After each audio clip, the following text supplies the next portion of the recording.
Hello everybody. So today is going to be another long video because I am wrapping up the books that I read in March and April, and I actually read more than I realized in both of those months. I didn't want to do a wrap up in March because I read some books for my book talk romance video that I didn't want to spoil, so here are all of those.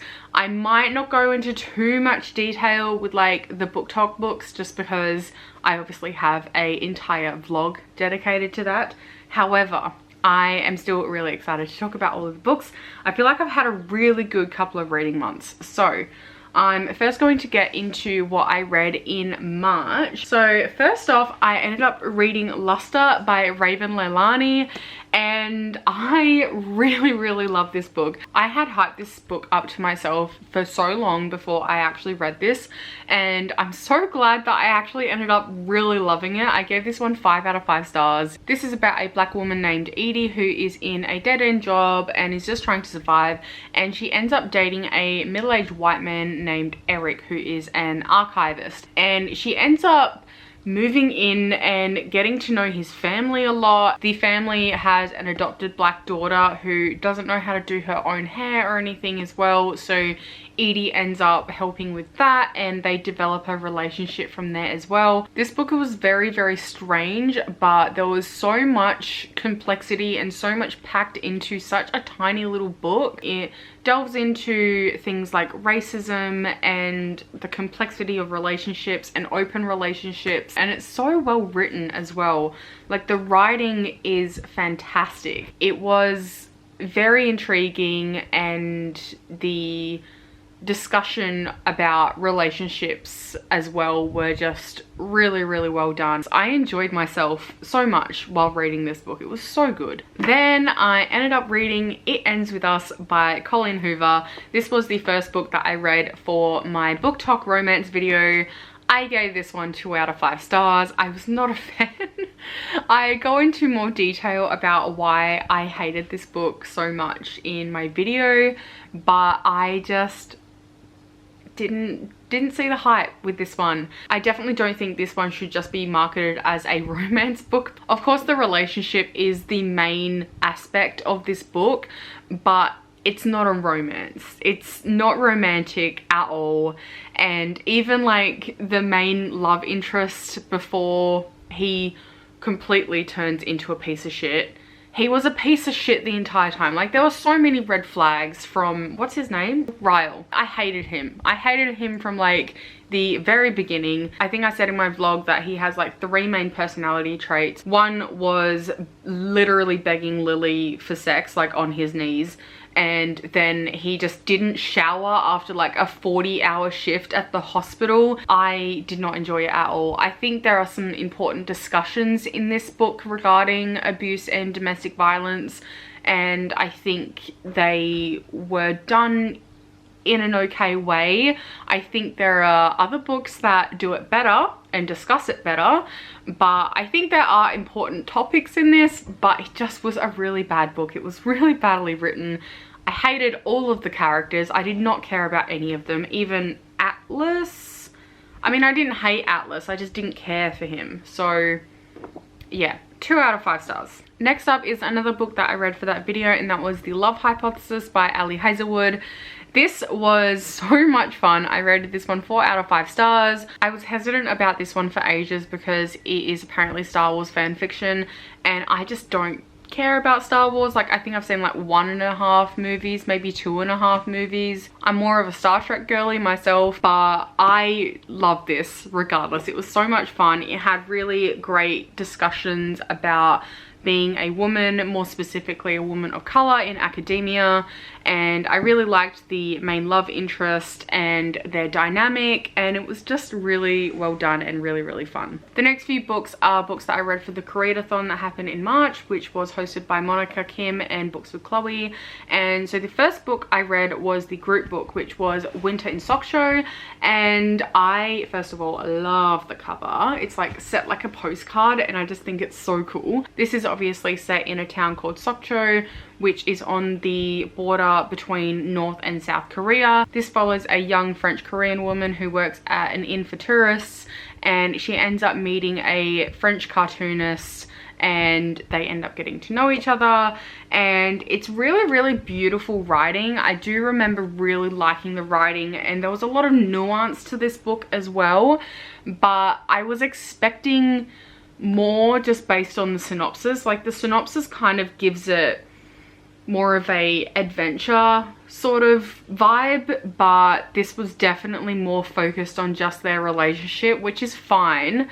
It's just wasn't what I expected, and I was a little bit disappointed. I found it a little bit boring at times. I did really enjoy the nuance that this book provided and the writing as well. I thought the writing was beautiful, and I gave it 3 out of 5 stars. Sorry, I just moved my camera down. I feel like it was a bit high up. So the next book that I read for that readathon was The Vegetarian by Han Kang, and this was actually recommended to me personally by a friend as well for the 12 books recommended by 12 friends challenge that I'm doing this year, and I gave this one 4 out of 5 stars.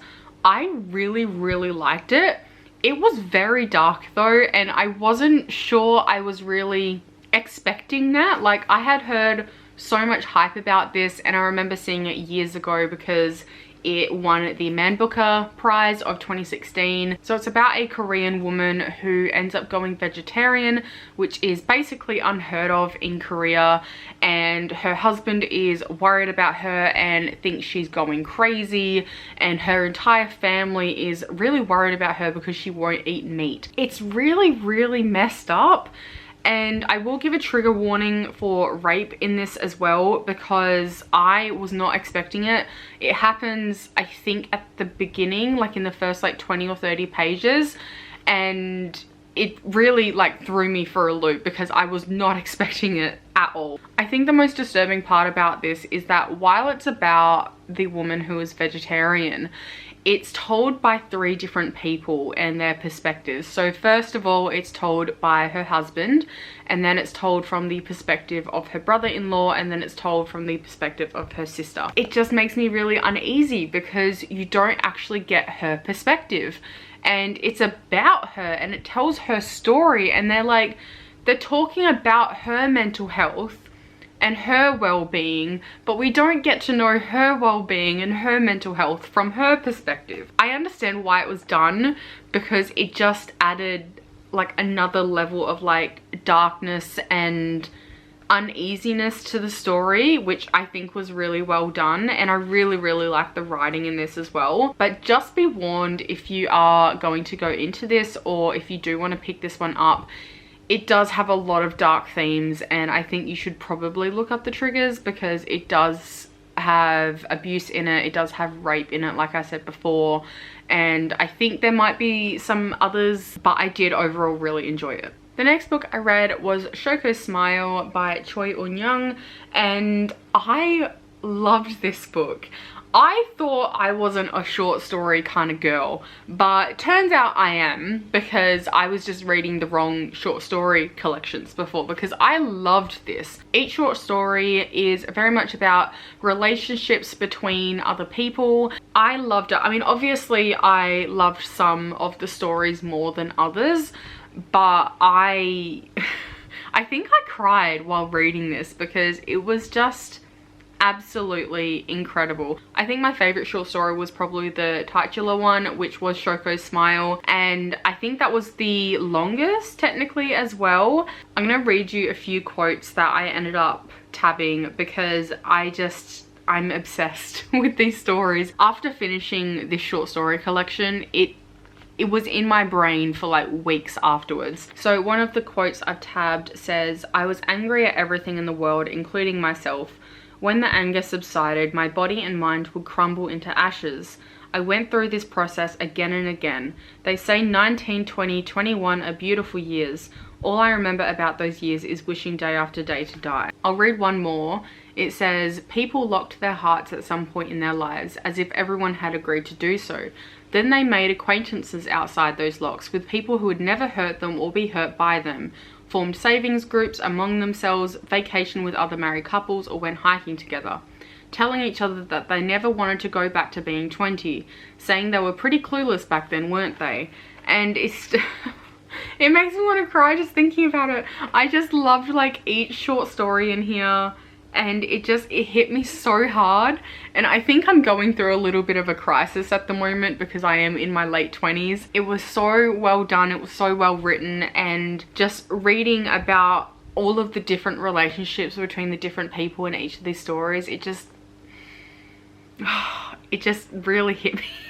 Well, I'm literally about to cry just talking about this book. I love this book. Next up, I have Homebody by Rupi Kaur. I really enjoyed this collection overall. It goes from talking about abuse and the aftermath of that and dealing with it, and then learning to love yourself again and learning to love your body again. I think I cried during this a little bit as well, and I think it was something that I needed to read at the time as well. So yeah, really enjoyed it. I gave this one 4 out of 5 stars. The next lot of books that I will be talking about are all of the books that I read in April, which I had such a good reading month. Oh my god, I had so much fun reading these books in April, and it was just like such a joyous time, and it really reinforced my love for reading, I think.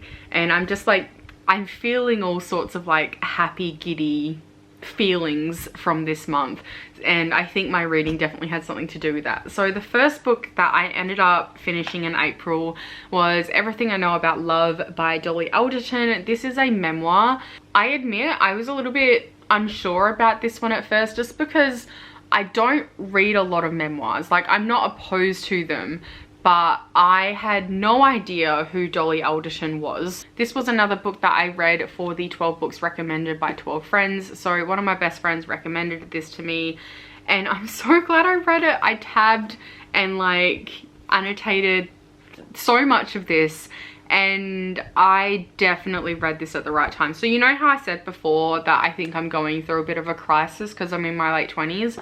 This book definitely confirmed that for me, because I spent like, especially like the last like third of the book, sobbing, absolutely sobbing. This memoir at its heart is about friendship and loving yourself and growing up, and it was so well written, and parts made me laugh out loud. There was a lot of nostalgia, specifically at the start of the novel. When I wasn't feeling nostalgic, I was relating, or I could relate to something that was happening. I feel like right now, if you're in your early 20s, you might not relate to a lot of this, obviously because of the pandemic, because a lot of these stories are stories of her going out with her friends and, you know, meeting new people and everything in her early 20s. So I think obviously a lot of people didn't have that privilege and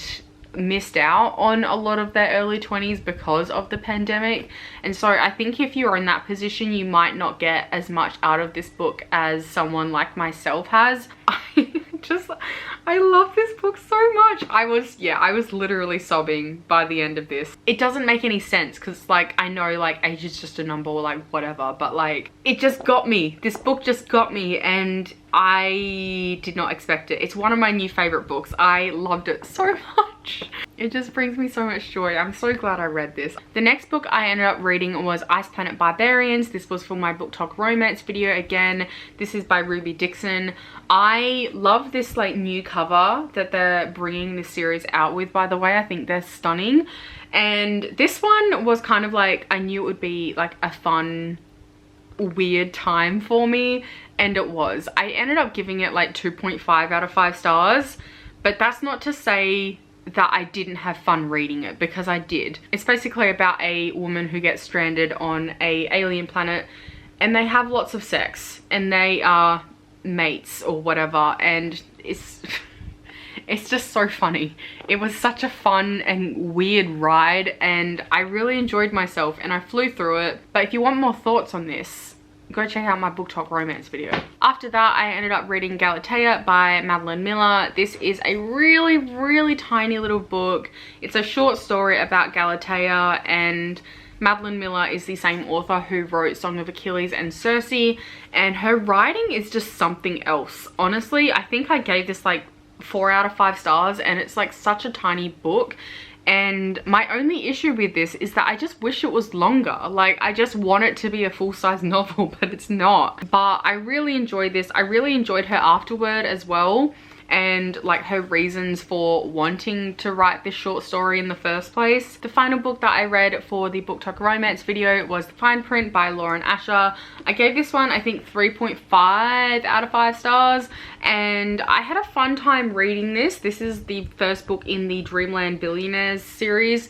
This is essentially a romance set at a fictional Disneyland, and it follows Rowan, who is the billionaire in this scenario. Rowan's grandfather, who's basically Walt Disney, ends up dying at the beginning of the novel, and as part of his will, in order for him to get his inheritance, he has to become director of the park and redo it and make it better. He does that, and then he meets a woman named Zara who works at the park, and she's like sunshine. She, like, you know, the grumpy like sunshine romance trope. This is that book, and I love Zara. I really liked her. And my main issue with this book, honestly, I ended up really liking Rowan, but like there's so much, I mean, and I get what like the author was trying to do, and I'm glad that she at least touched on the fact that he exploited his workers and was a bit of a piece of shit for a long time. It's explicitly stated that Rowan is a billionaire and he's very privileged and comes from a super rich family. His family literally owns like this world's version of the Disney company, and it's explicitly stated that like he takes away like workers' healthcare and like cuts their pay and just like doesn't give a shit about them as people. And I mean, true, you know, it is exploitation to become a billionaire. I mean, I'm glad it was talked about, but also it really put me off Rowan for the majority of the book. I did end up really liking him by the end, but it was just something about that, and it just really put me off. And I would like find myself really liking Rowan and then remember, oh no, he is actually fucking disgusting. And it was very addictive. I found myself reading like 100 to 150 pages in one sitting with this book, and I am a slow reader and I flew through this book, so very addictive. I have the next one because I'm trash. The next book I ended up reading was On Earth We're Briefly Gorgeous by Ocean Vuong. This was my first Ocean Vuong book, and I'm really glad I read it. It is essentially one long letter written from a son to his mother who can't read, can't really speak any English. It delves into the Vietnam War and the generational effects that has had on their family. Little Dog is the son, and it delves into his first relationship with a man and how he discovers his sexuality and everything. And it was really beautifully written, and I definitely see the hype around Ocean Vuong because his writing is incredible. Towards the end of April, you may have noticed a little show called Heartstopper came out on Netflix. I was vlogging at the time, and it kind of accidentally turned into a Heartstopper vlog. Again, I'll leave it up the top here. And then I decided to binge reread the entire comic series in one day. And so I read Heartstopper volumes 1, 2, 3, and 4. And I love Heartstopper so much. It brings me so much joy. I said this in the vlog as well, but I love this series. I have always loved this series since it first came out, and it basically explores the relationship between two teenage boys named Nick and Charlie, and they become friends, they fall in love. It explores sexuality and identity and mental health and just being in a relationship. It is overall really wholesome, and it feels like a warm hug, and it's just beautiful to read. And they're very like quick and easy to read. So if you are looking for something like this, if you haven't already read these, like please read them. And if you really enjoyed the show, please read the books as well, because the books are slightly different to the show. The show mostly delves into volumes 1 and 2 and a little bit of 3, and it has changed a little bit of the characters and whatnot. But the show was written by Alice Oseman, I believe, as well, who is the author of this series, it's definitely very obvious that the author had a lot to do with the TV series, because thematically it's exactly the same, and despite the differences that the TV show has, they make sense, and it's just like, it's just so good. And I love the books. They're all 5 out of 5 stars because I love them so much. This is like my 3rd time rereading them, and they just bring me joy every single time. Then I ended up picking up Time is a Mother by Ocean Vuong. This is his 2nd poetry collection. This one explores his search for meaning after his mother dies, and in the lead up to his mother's death as well, and how he ends up coping with grief and life. And it's very, very sad. I gave this one 4 out of 5 stars. I didn't really relate to any of the poetry in here, which I am glad for. I don't want to relate to any of the poetry in here because it's very devastating. It is very, very sad. But I still really, really loved his writing. There are a few that really stuck out to me, particularly like the longer ones. So not the really short ones, but there are a few poems in here that are like 4 or 5 pages long, and they really, really stuck out to me. I really love those ones in particular. I'm gonna have to check out his first collection now, because I've read 2 out of 3 of his books, and his writing is just something else. The final book that I read in April was Red, White and Royal Blue by Casey McQuiston. This is another reread for me. I wasn't planning on picking this one up at all anytime soon, but my best friend was reading it, and I was like, I'm gonna reread it as well, because that sounds like a great fun time, and it was. And I decided to annotate my time reading it this time, and I tabbed it, and I forgot how funny this book was. Like, especially at the beginning, like, it's actually laugh out loud hilarious. If you don't know, because I feel like this book has been getting a lot of hype, particularly in the past year again. This takes place in an alternate history, and where a woman wins the 2016 US election and becomes the first woman to be president of the US. It follows Alex, who is her son, and also the Prince of England as well, and they hate each other, and then they end up kind of being forced to be friends, and they fall in love. And it's so much fun. It's so much fun. Like, they have to like become friends like for a PR stunt, and then they actually end up really liking each other and getting along, and it's just a fun time. And I was just like, I was reading this like in between lots of other things and taking my time with it, and I'm glad I took my time with it this time. Okay, so they are all of the books that I read in March and April. I read so much more than I expected in March and April. I feel like I read like 4 books each month, but I read 18 books altogether in March and April, which I'm really, really happy with. So I know this was a little bit of a longer wrap up video, but I hope you enjoyed it anyway. And I hope May is also another really good reading month for me, fingers crossed. Let me know what you've been reading down in the comments below. I will leave all of my socials down below as well. It is Books with Neeks on like Twitter and Instagram. I also stream reading sprints and games over at twitch.tv/tkitty with 2 Ys. And yeah, I hope you have a fantastic day or night wherever you are. Hope you have a great reading month, and I will see you all next time for a new video.